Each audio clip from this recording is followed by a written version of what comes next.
All right, all right, all right. How is everybody this evening on this wintry Saturday in southern Ontario? Well, it is where I am anyway.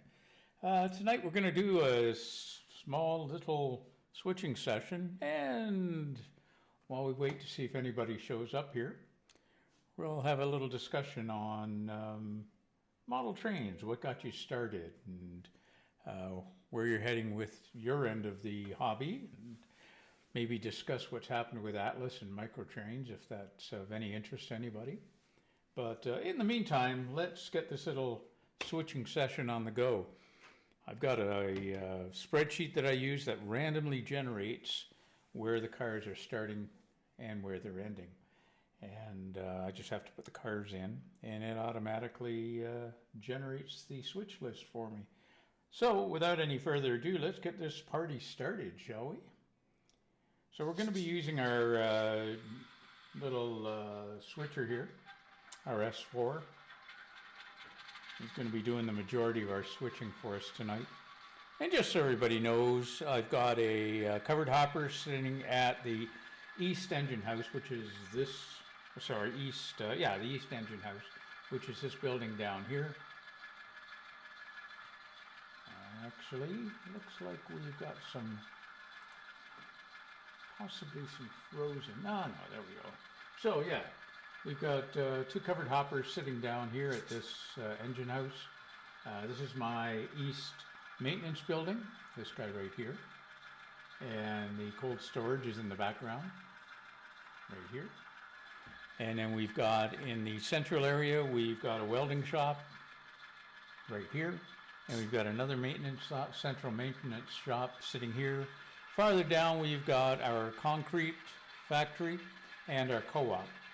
And tonight, what we've got is two covered hoppers, two box cars, two grain cars, and two tank cars and one ore car. They're already sitting at their respective locations. That being the one hopper car is last three numbers is 224. It's sitting at the East Engine facility, which is this guy here, and it's going to be moving to the central maintenance building, which is where the one tank car is sitting right now. The other covered hopper that's sitting there in the East Engine shop is going to be going to the cement factory, and then we've got a box car which is sitting in our our inbound track, which is on the far west side. And it's going to be going to our East Maintenance building. So it's going to be going to this little central building here, East building here. And then we're got another one that's going to be at the Central Maintenance boxcar. It's going to the East Maintenance as well. We got two grain cars. One is in the inbound track and it's going to cold storage. The other is sitting in outbound. And it's going to stay in outbound as an outbound car. But it's attached to two other cars right now. We've got a tanker sitting in central maintenance going to cold storage. We've got the other tanker is in our East Maintenance, and it's going to be going to the outbound track. And my little ore car is going to be going from the welding shop to the East Maintenance building. So we'll see how all this works out and let the dust settle where it is, per se. And I'm going to be sipping on my whiskey sour, so don't mind if I pick up periodically this glass and have a little sip.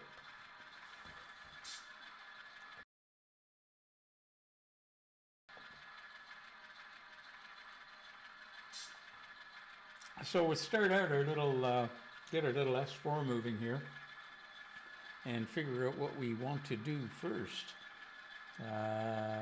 No particular order on how we're doing things here.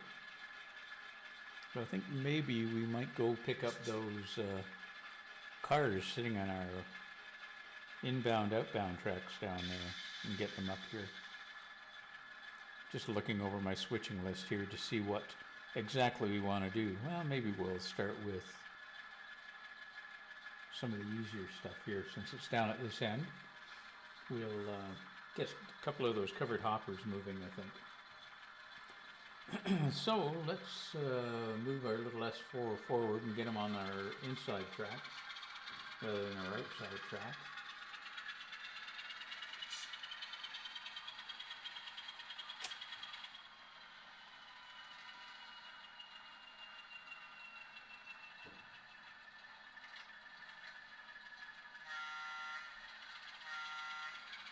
We'll see how things go here.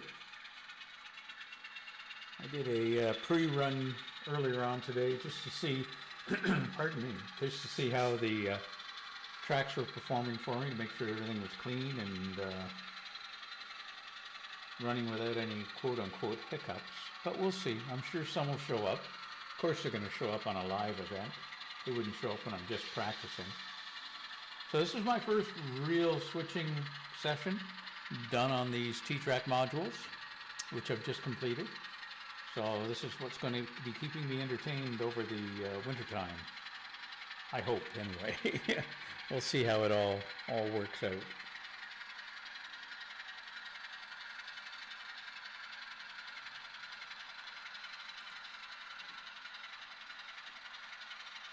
So we'll stop him here, and then we'll bring him into the switching area here. We're going to have to move that tanker out of... Where's that tanker going, by the way?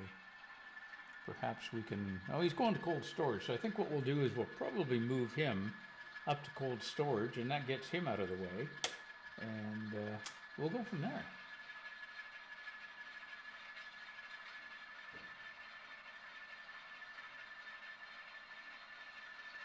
So we'll just move him up into the switching yard, or part of the switching yard here.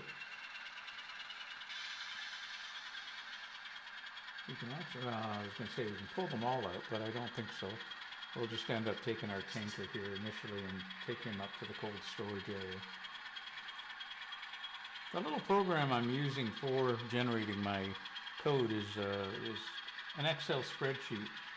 Originally it was created by Jimmy from the DIY and Digital web YouTube channel, and he did this several years ago, and I've taken it and modified it slightly for my use. I've obviously added in my cars, my locations, and whatnot that I need for actually doing a switching session here. And I've stored it on my Google site under Sheets, so I can use it and modify it without worrying about, there we go, without bugging him to get access to it on his side.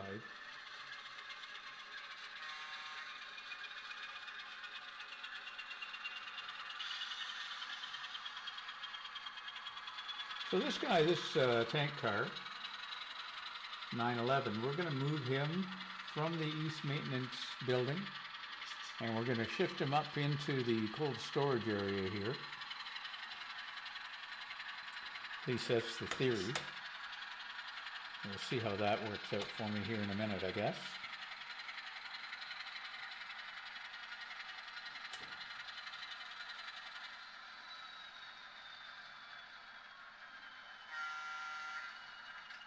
I should be doing this on my handheld throttle rather than the tablet.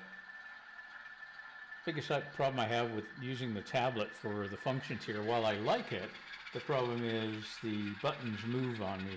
So when I actually want to double tap the horn, I always miss and slide it up slightly, so I don't get the proper function that I'm looking for on it, which just ticks me off to no end, but hey, what are you going to do?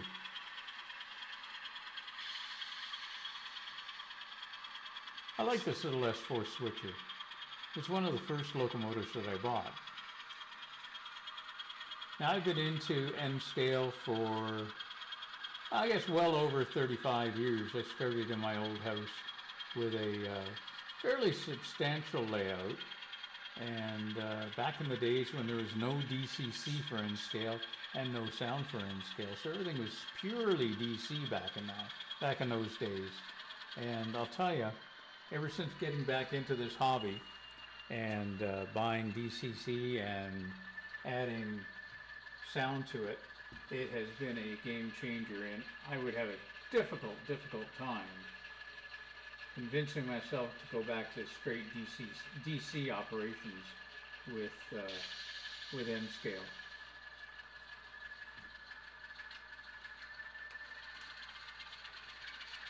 So we got our tanker car up at the cold storage facility. And we're fortunate, that's the only, no, I lied. I was going to say that's the only thing going to the cold storage. But I do have a grain car that's going to be going up there, and that's on the inbound tracks, and we'll eventually get that over there, but I'll have to leave my position here to do that. Not a big deal, but it just means what I'll have to do is fidget with one of the cameras a little bit. But again, not a big deal.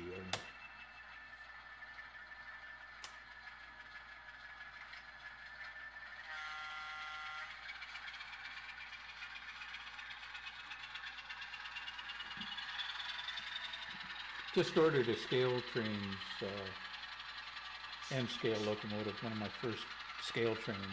Everything else I run is either, well, it's a combination. I've got Atlas, I've got, pardon me, I've got Rapido, I've got one Bachmann one, which I don't run very often, and I've got a EMI.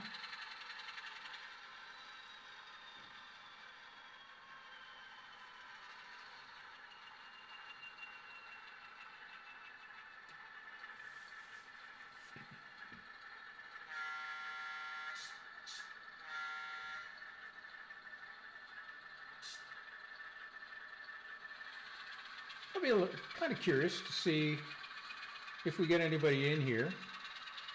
What your favorite N-scale manufacturers are out there for locomotives. Do you prefer DC, DCC, or both? I mean, I know there's a lot of people out there. DCC will allow you to run both DCC and DC.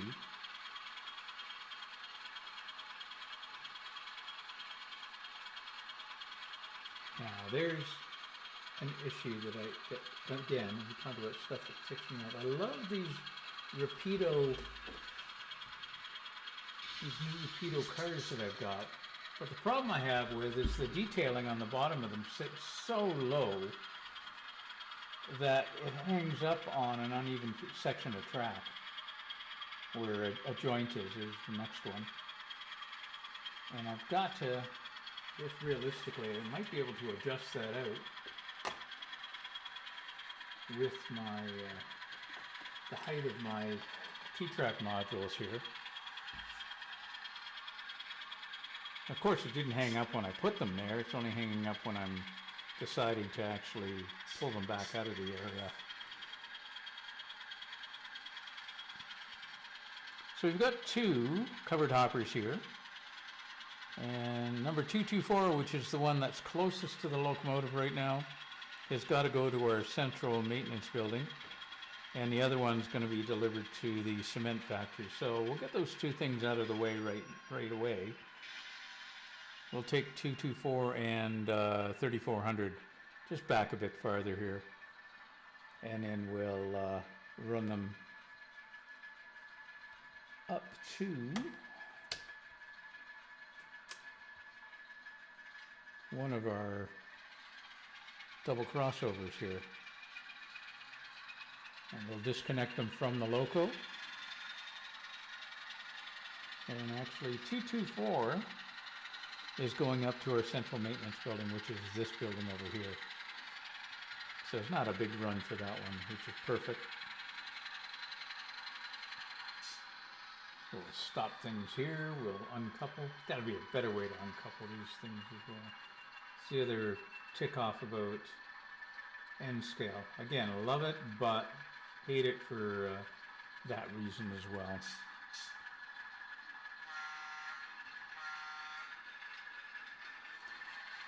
So we'll back these guys up. Or this guy up, since we only have the one now.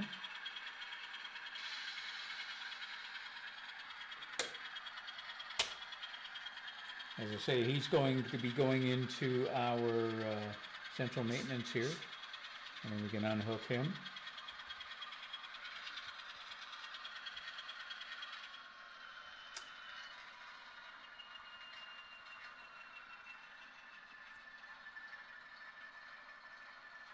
So I run everything on a tablet here. little Android tablet. I can run comfortably 3 locomotives off this if I can figure it right, but I really don't see the need to do that, especially in a switching environment like this.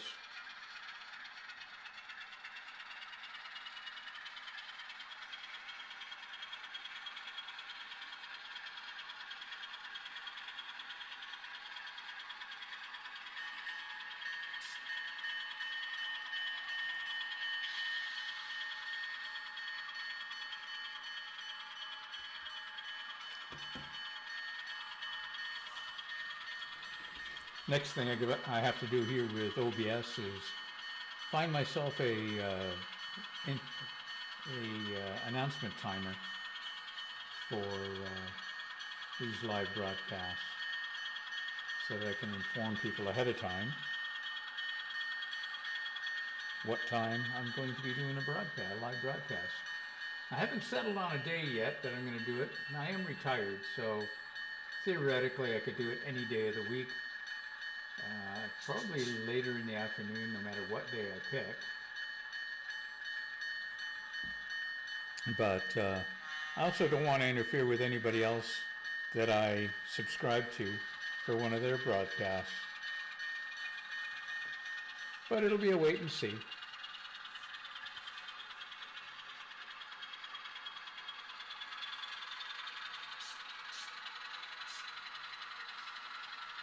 All right, so we've got 2 of our cars situated where they need to be.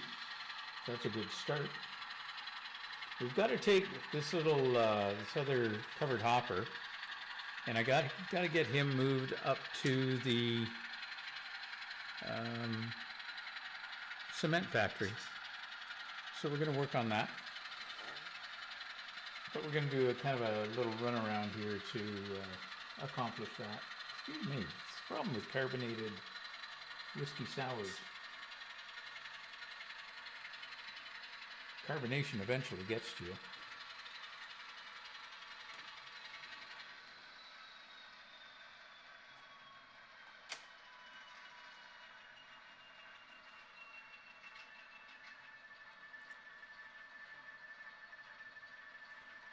So I'll bring our little S4 back up on our main line, our outside track.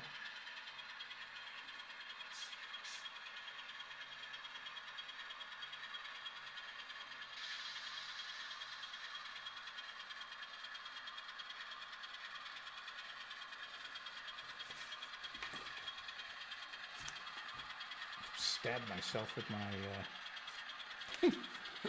with my decoupler stick I'm using. Smart move, Russ.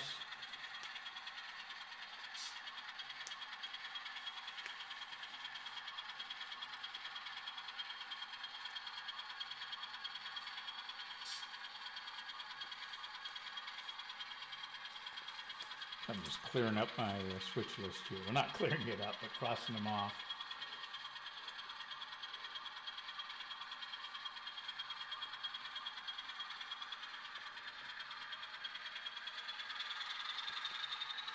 Bamboo hurts, I tell you. Wow.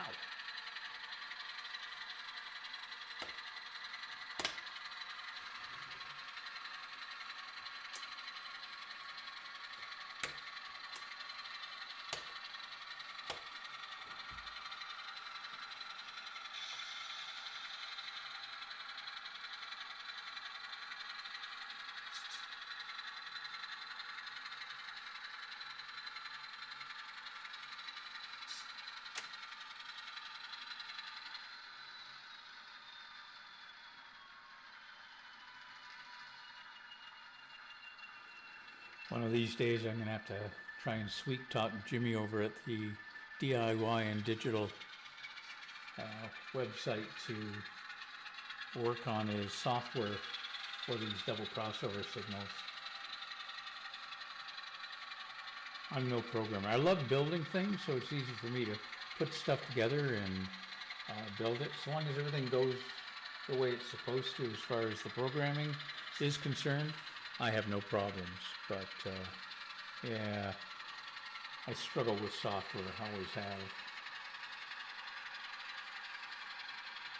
All you young guys out there who've got it made, I was just born 30 years too late, or too soon, I guess.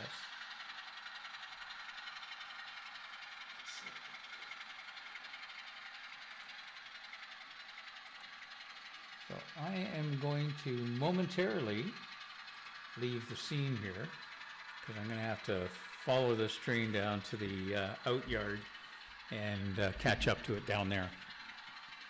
Don't go away.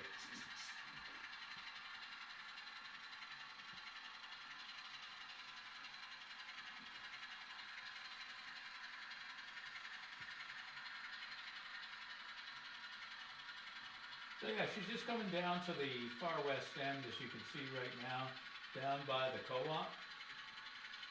Past the co-op, I've added a 4-foot classification yard, I guess. Actually, it's just an area that I can take the cars and drop them off when I'm doing a switching run like this. It gives me some extra switching room, and I can actually stage up some of the cars down here that I need for inbound and outbound operations.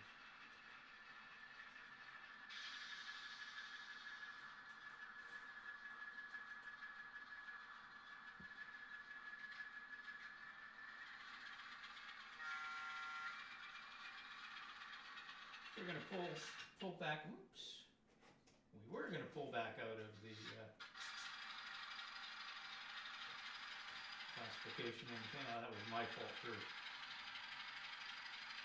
getting a little aggressive with my decoupling there. Apologize for that. So we're gonna grab the the one box car and 2 grain cars that are sitting on our outbound inbound area. We'll pick them up and do what we need to do with them.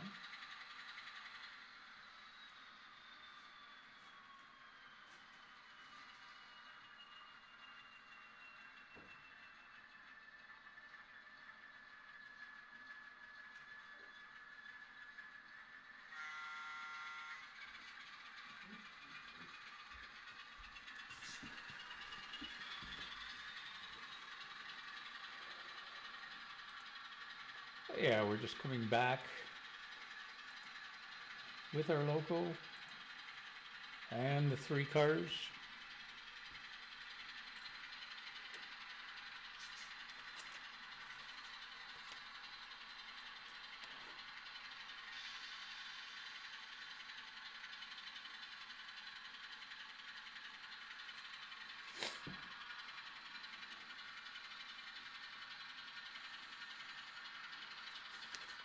I'm supposed to take him over too. We'll take care of that.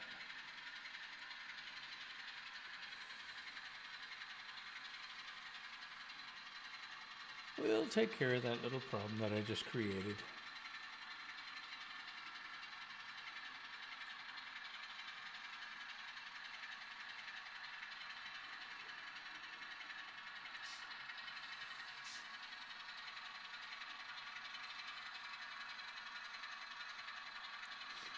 See, that's what happens when you get all excited about doing your first real switching session.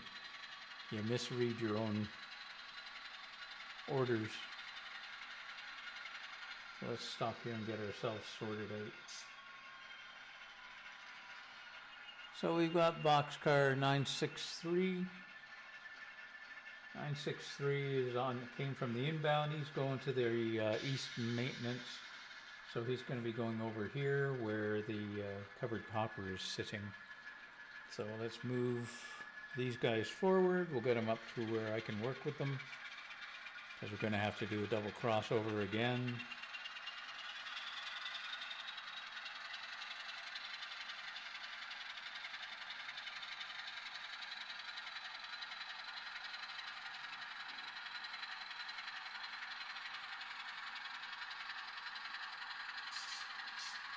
I've got to get some more scenery sorted out here. I've got some yard lights on order. I could 3D print them, but my biggest problem with 3D printing is the brittleness of the actual items that I print out. It's a bit of an annoyance.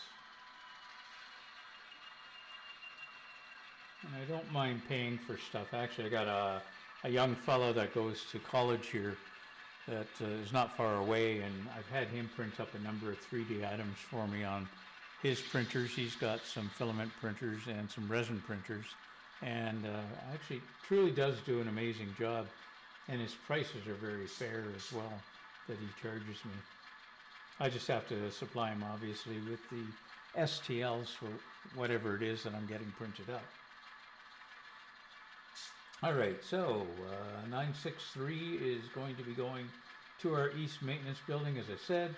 So what we're going to do is we're going to back these guys up a little bit.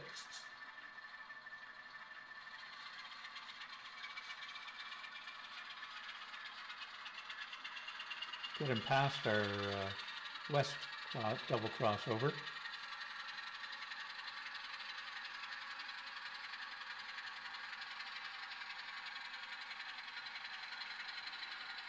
We're going to need that in a minute.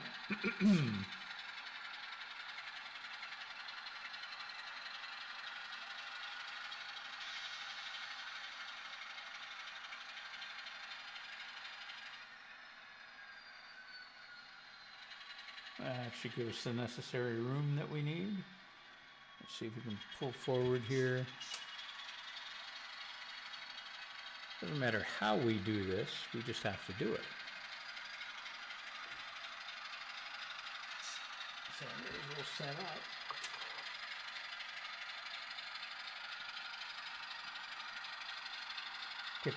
To get this going. Actually, I didn't have to switch that one over, did I?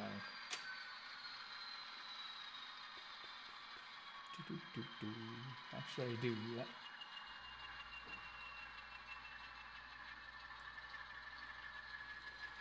All right, freed him up. Let's come back around here.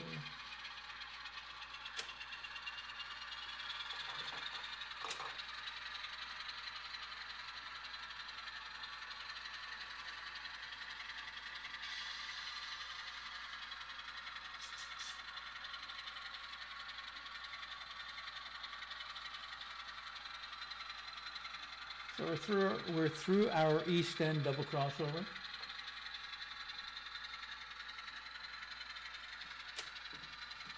Got things lined up for us to come back.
Bells for safety.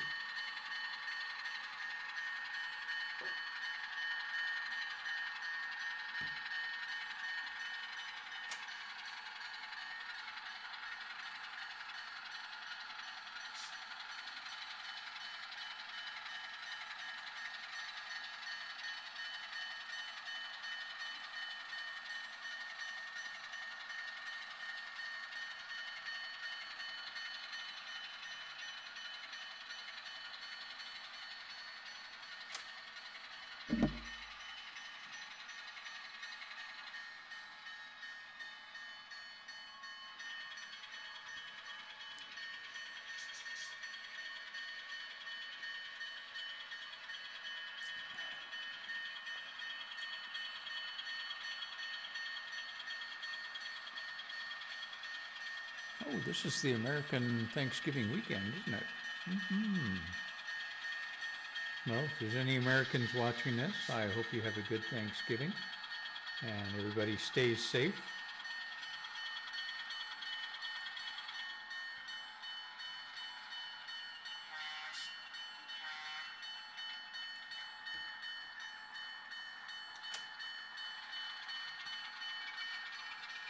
come on, I just checked that latch and it was there.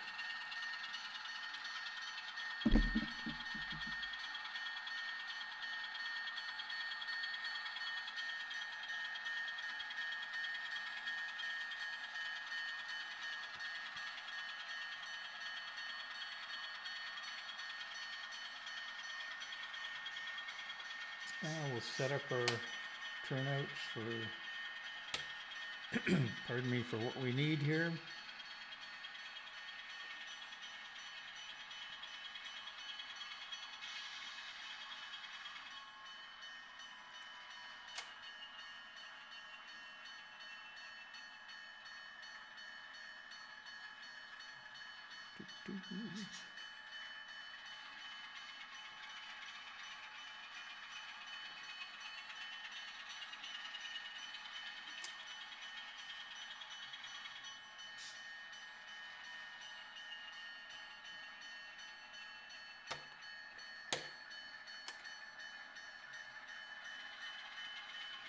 We're going to have to shove that covered hopper back a little bit.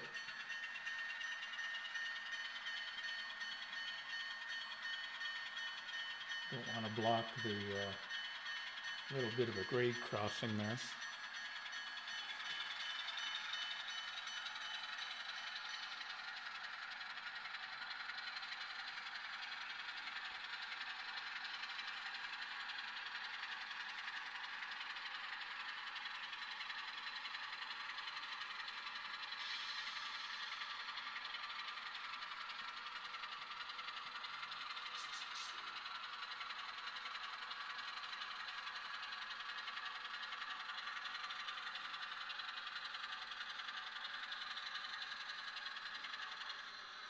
Don't think, no, looking at the switching list, there's nobody going to be going into that east end engine shop, so that's a good thing. So we can just leave these guys sitting there.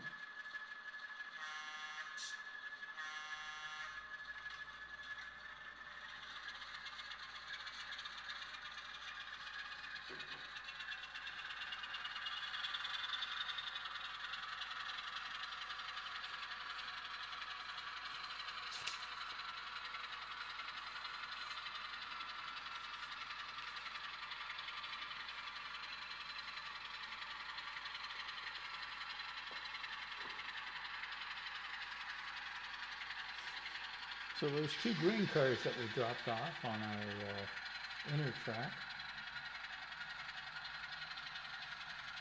one of them's going to the cold storage along with that tanker that's sitting there. So we'll hook up and see which one it is that's got to go in there.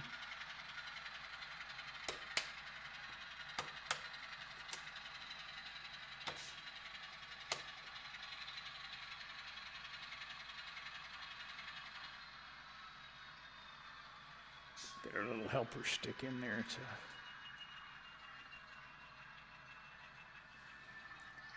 hook up to the, yeah, we did good.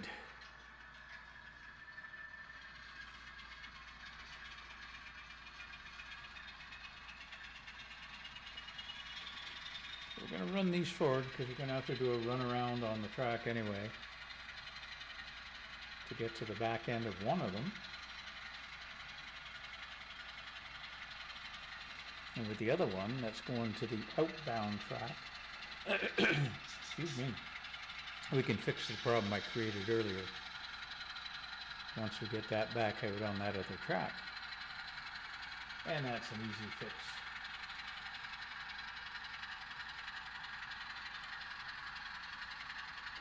So, 375, which is my little brown one here, is the one that's going to be going to the cold storage. So that's an easy fix for us to do here.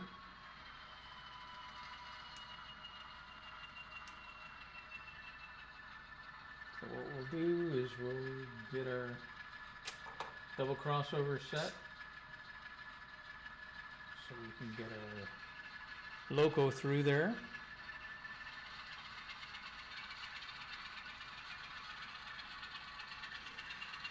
Get our west side double crossover set.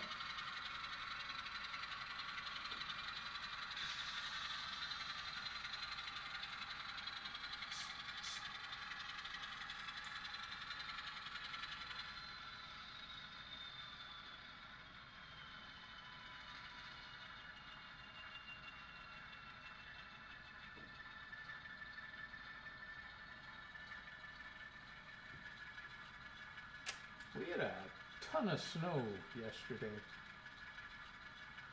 early yesterday morning. About 8 to 10 inches of it. Not the type of thing I wanted to wake up to, but thank goodness for a snowblower and retirement, because I didn't have to get up early to end up cleaning out the accumulation of snow. And wouldn't you know it, I get the snowblower out there, I get it all cleaned out, and I think I should go out and get some more fuel for this bad boy. And just as I get out to the car, around the corner comes a great big road grader clearing the snow out. The only benefit there, or the only bonus there, was he kind of got stuck on the curve trying to get around our little crescent here, and had to fight with his grader to actually make it turn so he could get through it all. He had too much of a load of snow on the front blade. So I got to sneak out at that point and head up to the gas station, get some more gas in the gas can, and come back. Oops, getting ahead of myself here. Get back here and fill up the snowblower, and proceed to clean out the mess that he created at the end of the driveway. And that crap is always so heavy. And as I finished that, I cleaned out my neighbor's area as well, his driveway, from what the grader had dropped off. And I saw an older guy older than me, down the street, looking at me for longingly, hoping that I might see him. And I did, and I went down and cleaned out his driveway, his sidewalk, and the end of his driveway, so he didn't have to stand there shoveling it all. But yeah, one of those things with the winter. But we've only got another 113 days until spring. On a positive note, I guess. All right, let's get 375 up into the cold storage area here. Get the show on the road, as it were.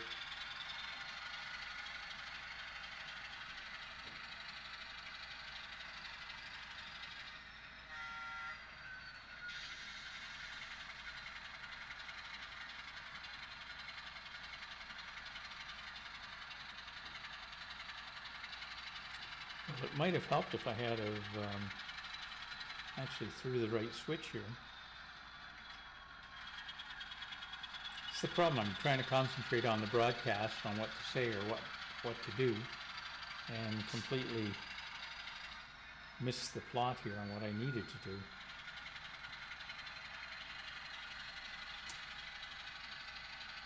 Or maybe I did set it and it was just a case that I didn't press the switch soon enough or long enough. Anyway, we'll get her done. We're getting in there. No harm, no foul, as it were.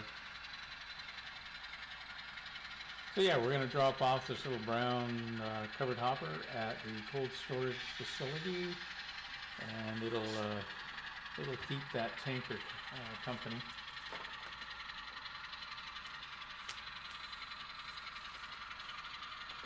That'll be him out of the way.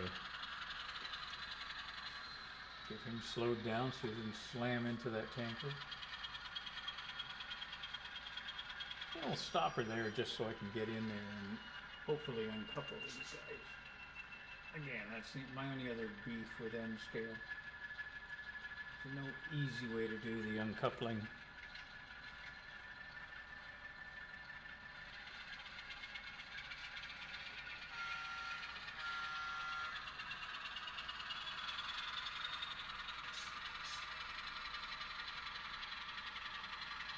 And this grain car, or covered hopper, whatever you want to call it, we've got to get him on the outbound track. So we're going to go correct our problem here in a minute, but we'll do a quick run around in the meantime to get him on the back end of this switcher.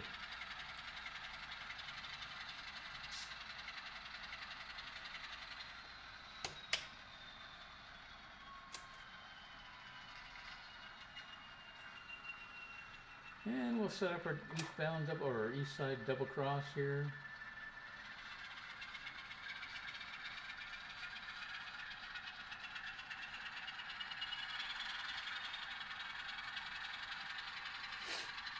We're going to do some changing in position here, so get that one set. We'll get this guy set.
I'm going to have to leave the scene here again once this guy gets to the east end of the layout. So I can deal with dropping him off on the inbound outbound track and then pick up that covered hopper that I wasn't supposed to drop at the outbound but was supposed to drop off at the concrete factory. So we'll sort that little problem out.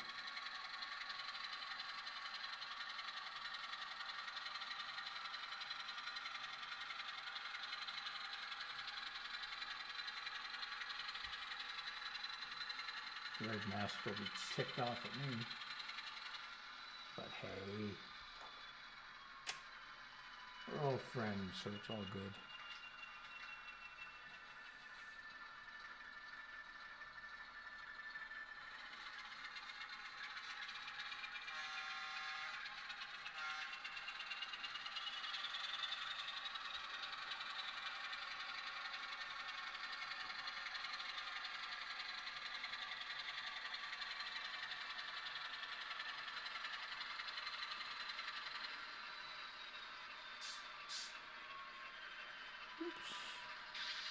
Once I'm finished with my stream here, I'm going to have to check the time, but I think it's 7 o'clock this evening. Keith's got a live stream that he's doing. I believe he's Quebec based.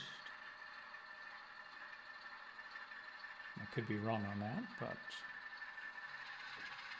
nice young fella's giving me a couple of suggestions when I was trying to set my cameras and whatnot up here. I thank him for that.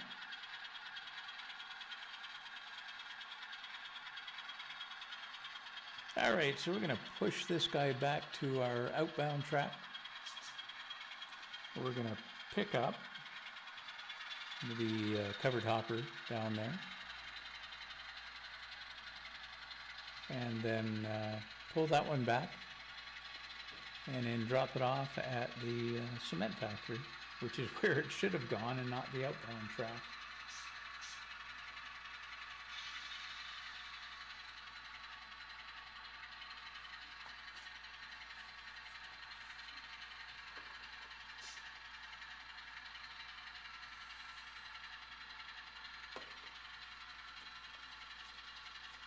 That's only going to leave us with one box car, one tank car, and one ore car to deal with.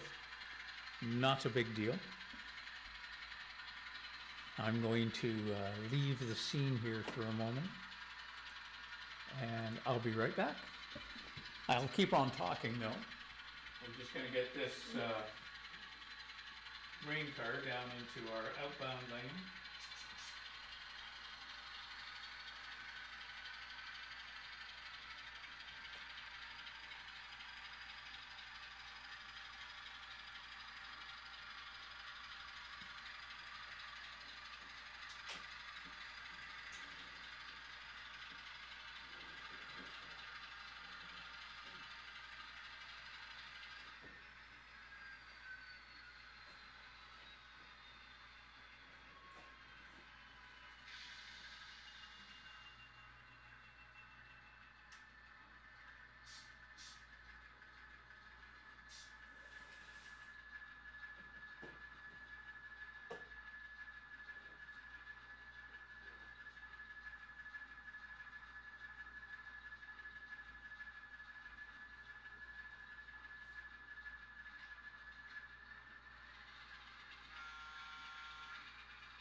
I should have had that hooked up earlier, but since I was down at the west end here, I figured I'd throw the battery pack on my defect detection unit and get it fired up.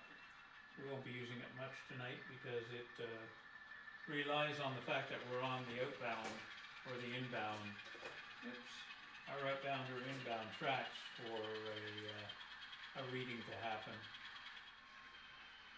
It's all random as well, which is kind of nice.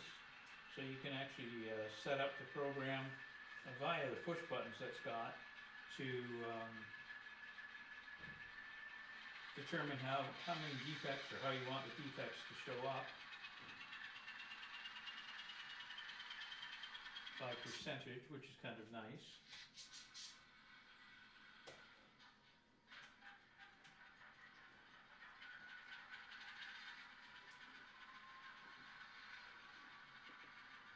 S4 should be coming back into view here, if it hasn't already. The only thing I still really have to do as far as the layout is concerned, in that classification yard, if you want to call it that, I've got some turnouts that I have to get wired in. I just haven't done it yet. It's not like it's going to be used all that often. And I've got a couple of switches here in the two latest modules I have not wired in yet. But again, it's not like it's a big deal. I can just manually switch those guys over for the amount of time I'll be using them.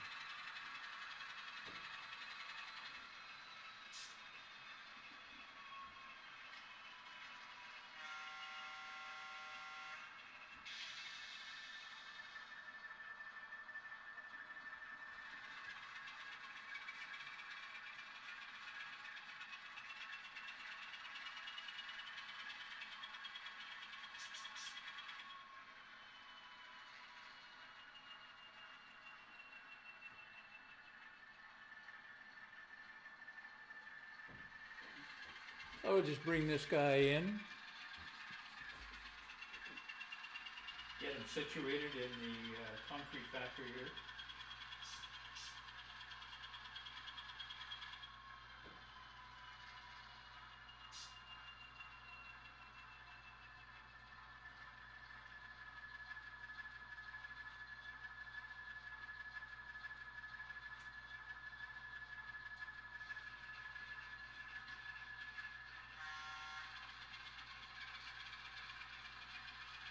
So that's him where he should have gone earlier. My mistake.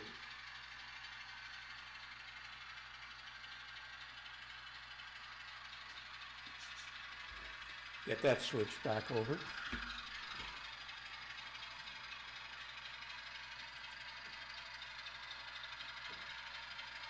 So,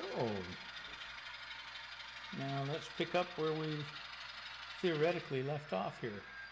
And we have to get a boxcar from Central Maintenance to East Maintenance. So Central Maintenance is this building way over here, where the tank car is sitting. So there's a boxcar sitting in there, in that building right now. And so we're gonna have to pull that tanker and the boxcar out together. And the tanker itself is actually gonna be going to our outbound track, so that's a good thing, so we can easily pull the two of those guys out of there and go from there. So let's do that.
I'm hoping to do another stream next week.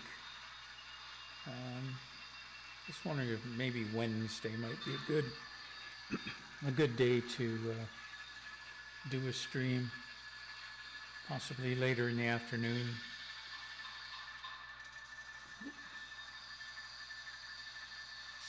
Like 3 o'clock Eastern Standard Time.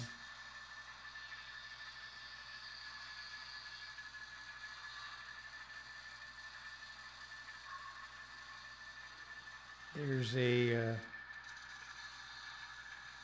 train swap meet coming up in Woodstock, Ontario. I think it's on the 7th. I'll have to double check that. Come on, hook up.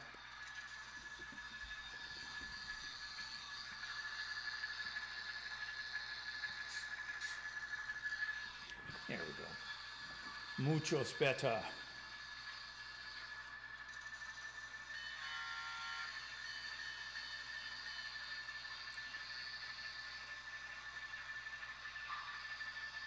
Okay, so as I said, we've got this boxcar on the tail end, and he's going to be going over to the East Maintenance Building, which is where our other boxcar and our covered hopper are sitting currently. And dirty section of track, of course, why not? I ran through there today without a problem. Like I said, if there's going to be a problem, it's going to show up during a live broadcast.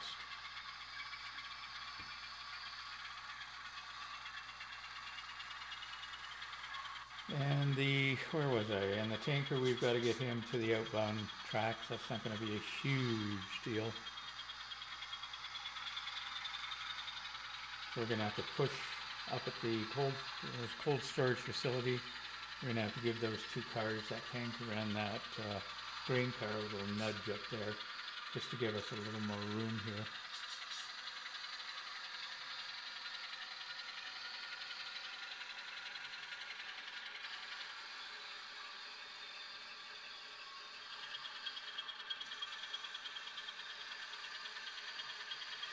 And I'm going to bet you that front coupler made coupling contact too.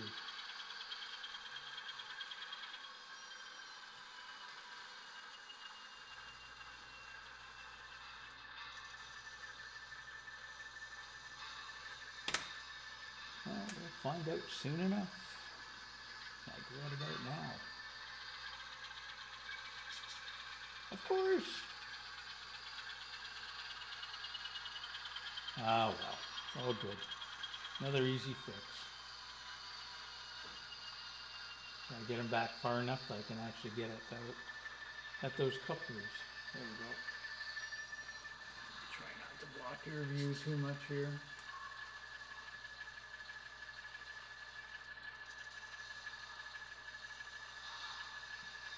There we go. Okay, let's continue back with these guys. Get them back out on our inbound or our inner track here.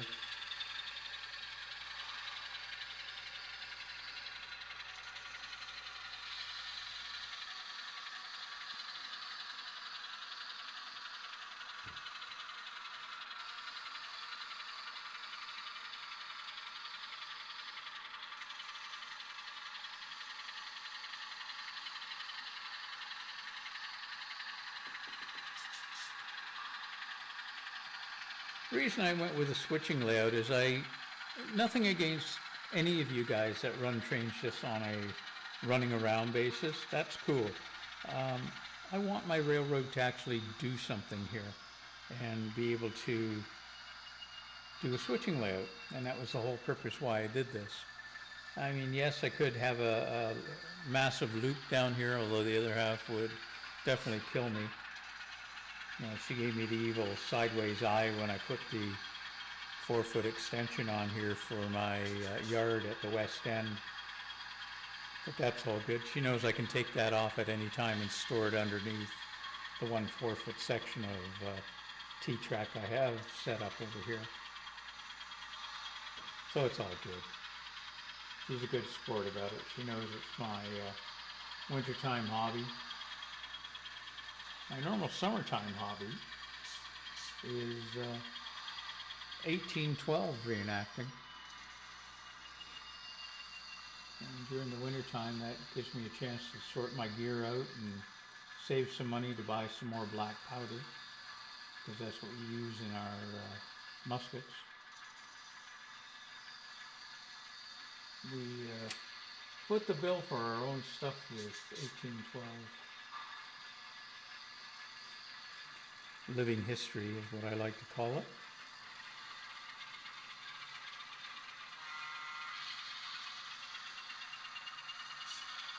We get a lot of good turnout from the general public for the shows we do. I tend to stay in southern Ontario, or at least the west end, of southern Ontario for my reenacting stuff. Again, we don't get paid for doing any of it. So it's our own gas, our own vehicles, our own accommodations. If you want to sleep in a tent, a lot of the guys do that. I'm too old to do that crap anymore. So I can't be bothered. I just as soon spend the money on a hotel room, to be honest, and have a nice comfy sleep and wake up nice and fresh in the morning, be able to have a shower at the end of the day. So yeah, it is what it is. But I used to do living history before this, but it happened to be for the Canadians that were involved in the Vietnam War. And those Canadians that know our firearm regulations here in Canada, my AR-15 has become a prohibited weapon and I can't take it out of the house anymore. Although all I was using it for was actually blank fire demonstration, and I had a special permit that actually allowed me to do that at military shows. But when they prohibited the firearms that they did, including my M14, they kind of cut me off from doing living history stuff the way I was. And people that were in the 1812 communities knew I did this stuff because, again, we'd all kind of be doing timelines together. And they said, well, why don't you come over and start doing 1812? And I hummed and hawed about it for the longest period of time because my passion for that wasn't there. But eventually I relented and bought a musket and went into the British Indian Department side of things, which was basically they were the trackers during the 1800s. They'd made friends with the natives, knew the languages, and what I wear tends to be a hunting style frock and use my musket as if it was a hunting rifle from during that time. But we would have been the liaisons between the British and the Indians. We would have made the treaties or worked on the treaties with them, and obviously did negotiations as far as languages were concerned because we spoke most of the languages. So it was a lot of fun doing this stuff. But as I say, for me, it's the wintertime becomes my train time, and that's when I've decided to put my efforts towards building up these modules and getting this all set up so I can run trains during the wintertime. Especially when Gwen, my other half, has gone back over to the UK and I'm here, and that way I can have train nights to myself, as it were, and not worry about things. But don't tell her I said that. She'll probably see this video anyway. Just latch up for me, will ya? There we go.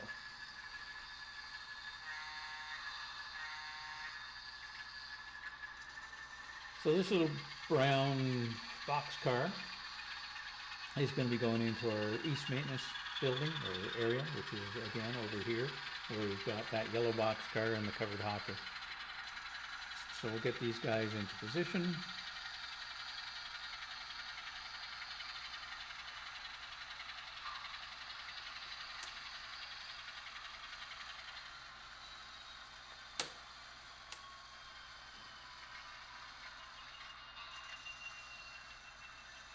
we've got 2 things left to do. Oops.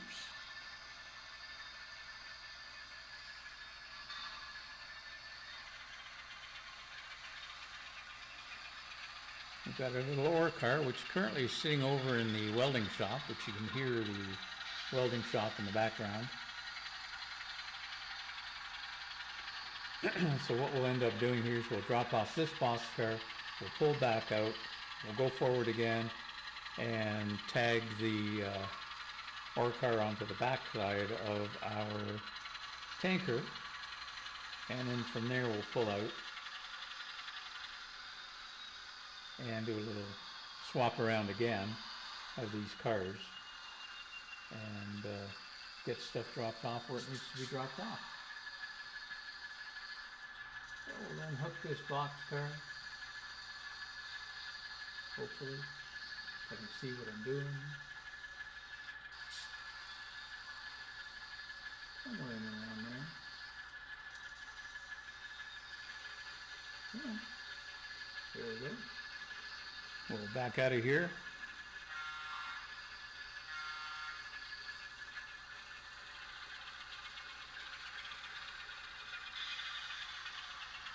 And we'll just make ourselves some room up here because we're going to need it.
I often wonder with the springs in our couplers whether we could stretch them out a bit and stop that bounciness that we get with the cars when we're in reverse.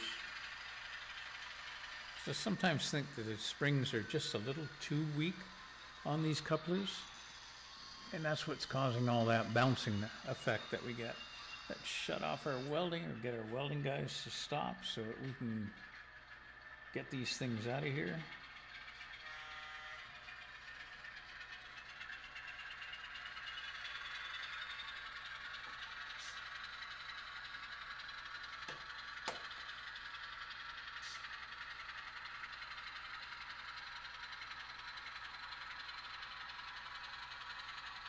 There's obviously some maintenance that had to be done to that little ore car.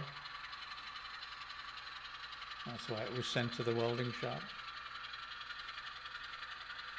But now it's got to go over to the maintenance building for probably some axle work.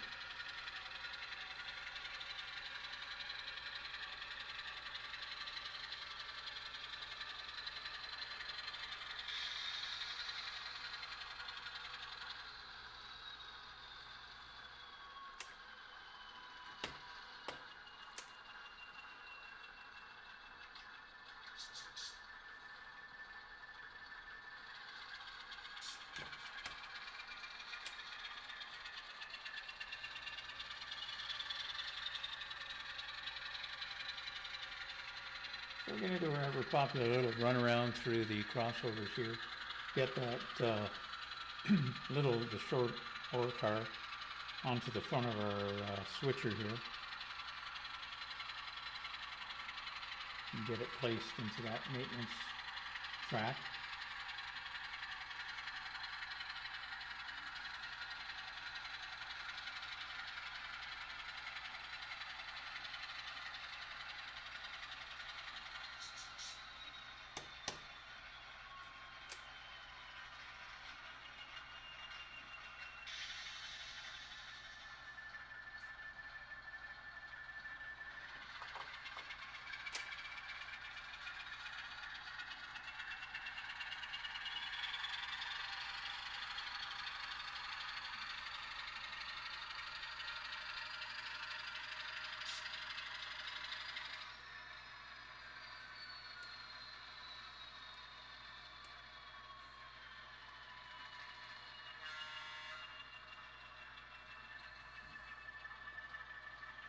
let's get this final two moves going.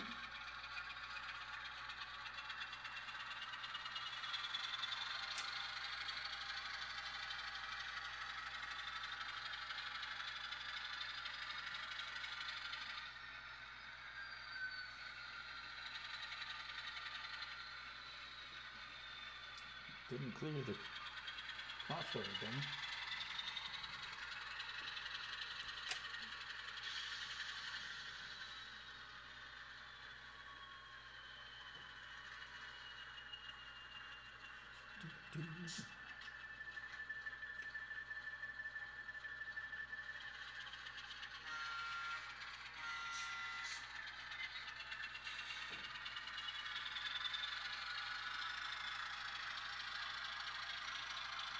The other thing I built, I guess it was last year, was a speedometer, so we could test our trains. I belong to an N scale club, N scale and HO scale club here in town. And I thought it'd be nice to have a speedometer so we could check the speed. I like trying to get the trains to run at a proper scale speed. I think it looks more realistic. Sometimes when you see passenger trains ripping around, you gotta think, if I was ever inside that thing, I'd be glued up against the wall or the front door or back door, depending on which direction the train was running, with the speeds that some of these model railroaders run their trains at. But again, to each his own. It's just not something I like doing. I like to have them running at fairly close to a realistic speed.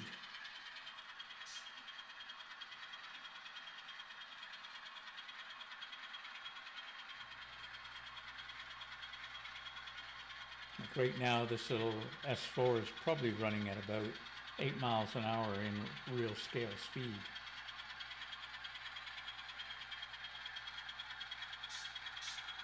So we're going to pick up this little mini ore car.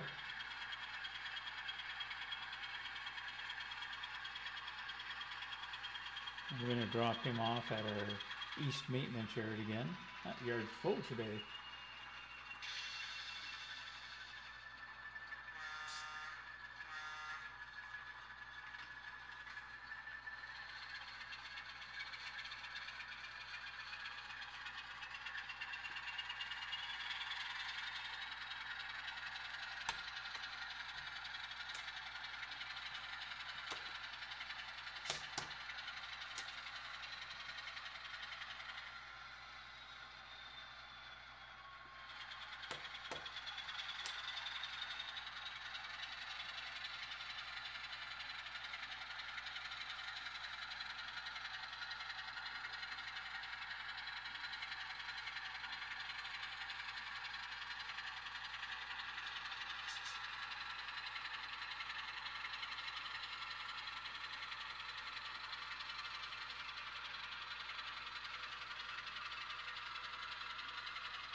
So we'll unhook here.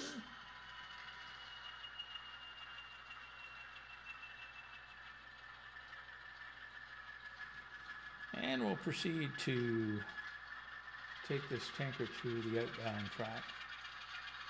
I'll bring the S4 forward and we'll shut things down. We'll just have a little chit chat if anybody does show up. And if not, we'll call it a night.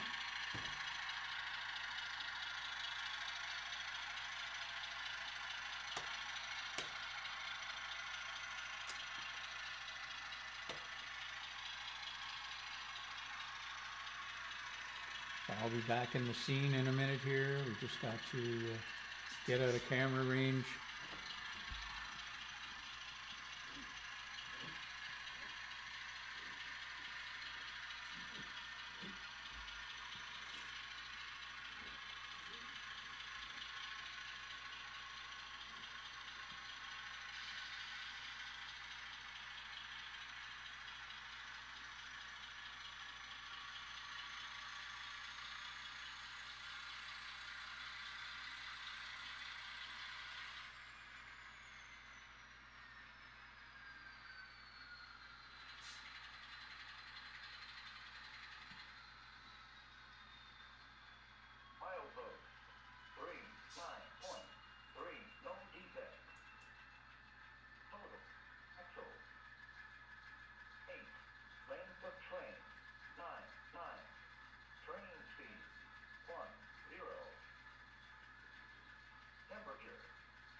All right, we're coming back. We'll end up with one more defect detector reading. And we shouldn't have any defects. Milepost 39.3, no defect. Over, echo. 4, length of train, 3, 2. Burning speed, 8. Temperature, 7, 5 degrees, engine transmission.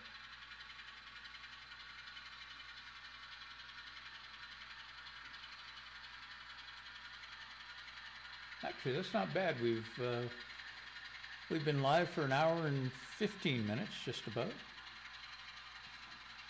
There we are, 15-minute mark now. That was, other than my couple of faux pas there, the overall switching session went fairly good for my very first one with this new setup.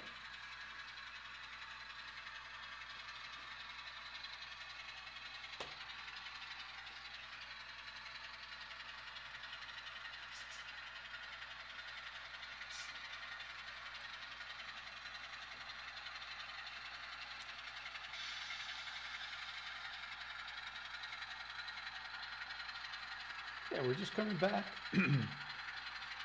to the central point. Well, my central point anyway. We'll stop a little S4 here. And we'll shut the engine down. Actually, that was just muted. And we'll leave things where they are for now. So again, what I might do is next Wednesday is try and plan to have another stream. And in the meantime, what I'm going to look for is some plugin for OBS that I can announce when the stream is going to take place. Because that's the only thing kind of outstanding with OBS is how do I announce that I've got a stream coming up shortly or in the next day or two. But I'll figure that one out. Shouldn't be too big of a deal to find a plugin for OBS that'll handle that. Anyways, I hope anybody from the US that might be watching, that you have a great Thanksgiving weekend, and stay safe, stay warm, and happy training, model training that is. And anybody in Canada, definitely stay safe. Any of you, including myself in Southern Ontario, that got hit with the snow, I hope everybody's okay, and stay warm. And until the next time we get together, and the next stream that I do, everybody stay safe, happy training, and take care.